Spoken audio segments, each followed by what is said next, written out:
अब आपको बताता चलूं कि 152 जो उन्होंने शॉर्ट लिस्ट किए हैं सेक्टर्स जिन जॉब्स में लोग दरकार हैं, उनमें दो ऐसे सेक्टर्स हैं जिनमें उन्होंने बताया है कि अशद जरूरत है और बहुत ज्यादा कम लोग इसमें काम कर रहे हैं और ज्यादा तादाद में हमें लोग चाहिए। उनमें एक सेक्टर जो है वो क्लीनिंग का सेक्टर है, यानी क्लीनर्स उन्हें चाहिए। क्योंकि मैं आपको रियलिटी बेस्ड वीडियो बनाता हूं, आपको रियलिटी बताता हूं कि अगर आप उसमें अहल हैं तो करें, अगर आप नहीं हैं तो ना करें। मैं दूसरे यूट्यूबर्स की तरह आपको सुहाने ख्वाब नहीं दिखाता कि हाँ आप जरूर अप्लाई करें, सीवी कवर लेटर तैयार कर लें और अगर आपको मिल जाती है तो बिल्कुल आप जा सकते हैं। तो ऐसा काम नहीं है। अगर आप पढ़े लिखे ज्यादा नहीं हैं तो आपको मशवरा मेरा यही है कि आप स्वीडन नहीं जा सकते, आप स्वीडन के लिए वर्क वीजा बिल्कुल अप्लाई ना करें। अस्सलाम वालेकुम दोस्तों, मेरा नाम हाफिज उस्मान है और आप आइडियल वीजा के प्लेटफॉर्म से मुझे देख रही हैं। कैसे हैं आप सब? उम्मीद करता हूं आप सब खैर वाफियत से होंगे। आज की वीडियो शेंजन के एक और कंट्री के बारे में हम बनाने जा रहे हैं जिसके वर्क वीजा के रिगार्डिंग बहुत ज्यादा क्वेश्चनिंग मुझे की जाती है। गो के इससे पहले मैं इन डिटेल स्वीडन पर वीडियो बना चुका हूं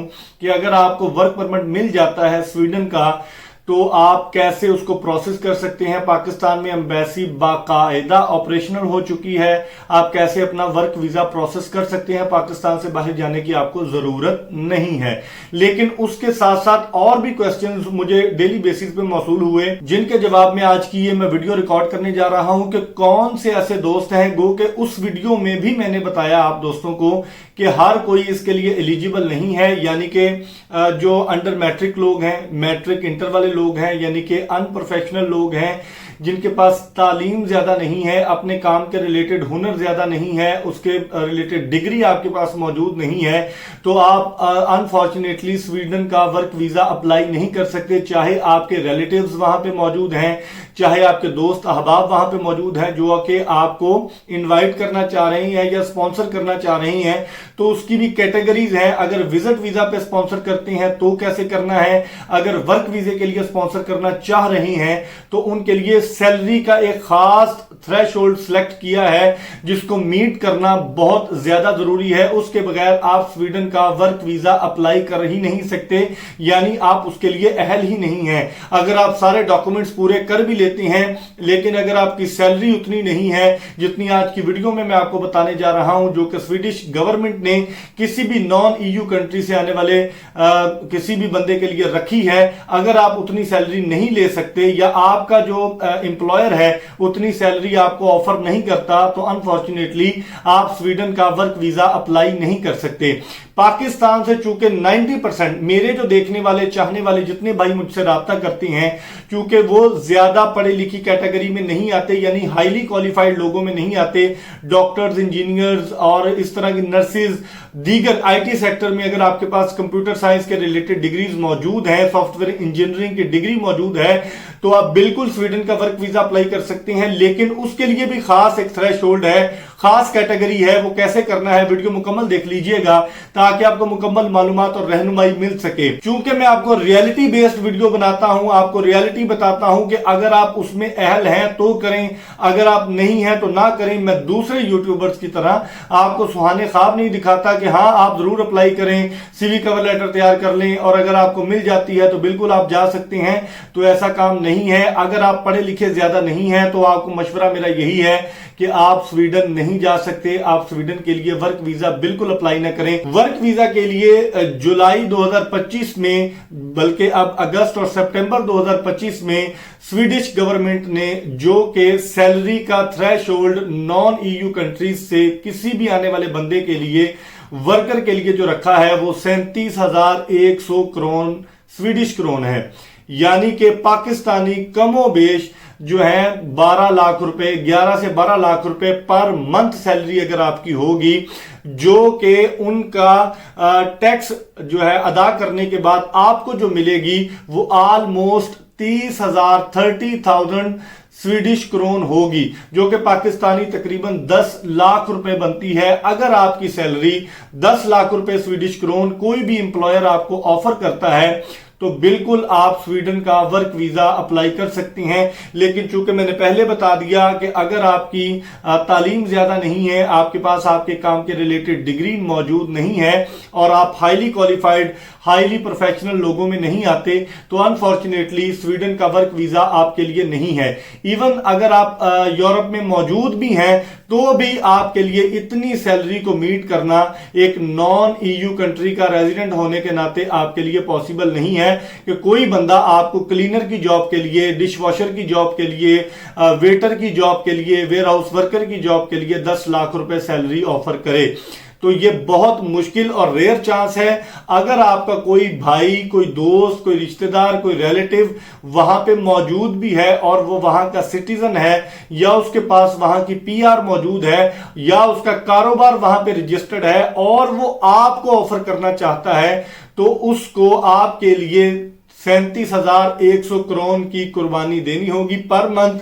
वो क्योंकि 37,100 करोन एम्प्लॉयर को आपको देने ही पड़ेंगे। वो तो 7,000 करोन जो है वो टैक्स में चले जाएंगे और 30,000 करोन वो आपको देगा। अगर आप उसके साथ डील कर लेते हैं कि मुझे 10-12 हजार दे देना, बाकी आप अपने पास ही रख लेना, ये एक अलग मैटर है। लेकिन अगर कोई आपको ऑफर करना चाहे तो इस तरीके से ऑफर कर सकता है। 152 ऐसे जो सेक्टर्स हैं जिनमें शॉर्टेज है स्वीडन में।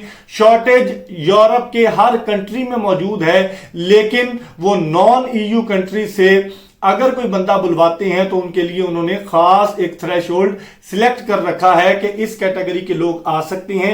अब आपको बताता चलूं कि 152 जो उन्होंने शॉर्ट लिस्ट किए हैं सेक्टर्स जिन जॉब्स में लोग दरकार हैं, उनमें 2 ऐसे सेक्टर्स हैं जिनमें उन्होंने बताया है कि अशद जरूरत है और बहुत ज्यादा कम लोग इसमें काम कर रहे हैं और ज्यादा तादाद में हमें लोग चाहिए। उनमें एक सेक्टर जो है वो क्लीनिंग का सेक्टर है, यानी क्लीनर्स उन्हें चाहिए। लेकिन किसी भी क्लीनर की सैलरी जो है अगर कोई भी एम्प्लॉयर नॉन ईयू कंट्री से बुलवाता है तो उसको 37,100 करोन आपको पे करना पड़ेगा मिनिमम, तो ही वो आपको इनवाइट कर सकता है।